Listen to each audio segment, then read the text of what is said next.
আসসালামু আলাইকুম। আমি আপনাদেরকে দেখাবো দেশি স্টাইলে স্পাইসি মাসালা পাস্তার রেসিপি।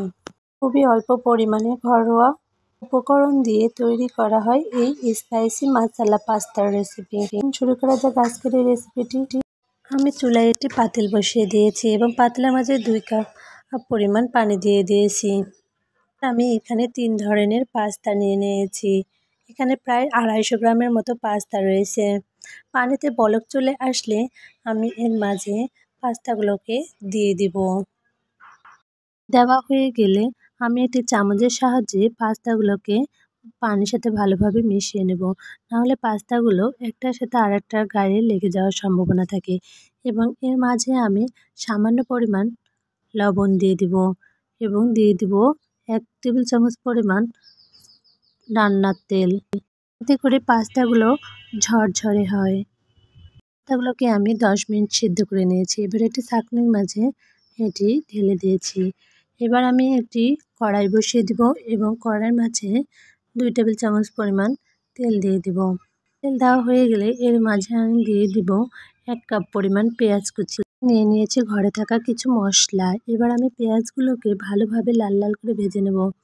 লাল লাল করে ভেজে নেওয়া হয়ে গেলে এর মাঝে আমি 2টি কাঁচামরিচ কুচি এবং 3-4টি রসুন কুচি দিয়ে আবারও ভালোভাবে সবগুলো উপকরণকে ভেজে নেব।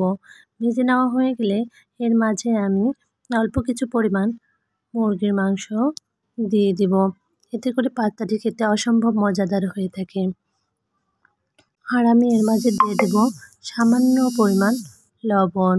লবণটা অবশ্যই মাথায় রেখে দিতে হবে, কারণ হচ্ছে আমরা পাস্তার মাঝেই লবণ দিয়ে দিয়েছি। দেওয়া হয়ে গেলে আবারও আমি সবগুলো উপকরণ ভালোভাবে ভেজে নেব এবং এর মাঝে যে ঘরোয়া মশলাটি রয়েছে সেই মশলাটি এখানে দিয়ে দেব। দিয়ে আবার কিছুক্ষণ সবগুলো উপকরণকে ভালোভাবে কষিয়ে নেব। কষিয়ে নেওয়া হয়ে গেলে এর মাঝে আমি অল্প একটু পরিমাণ পানি দিয়ে দেব এবং এর মাঝে একটি টমেটো কুচি দিয়ে দেব। টমেটো কুচিটি দিলে পাস্তাটি খেতে অসম্ভব মজাদার হয়ে থাকে। আবারও আমি সবগুলো উপকরণকে 2 থেকে 3 মিনিট ভালোভাবে কষিয়ে নেব। কষিয়ে নেওয়া হয়ে গেলে আমি এগুলোকে এক সাইড করে রেখে দেব এবং এর মাঝে আমি 2টি ডিম দিয়ে দেব। এতে করে ডিমের মাঝে মশলাগুলো ভালোভাবে ঢুকে যাবে। এভাবে ডিমগুলোকে ভেজে নিলে দেখতে অনেক সুন্দর লাগে। ডিমগুলোকে ভালোভাবে ভেজে নেওয়া হয়ে গেলে আবারও আমি সবগুলো উপকরণকে ভালোভাবে মিশিয়ে নেব। মেশানো হয়ে গেলে এর মাঝে আমি দিয়ে দেব আগে থেকে সিদ্ধ করে রাখা পাস্তাগুলোকে।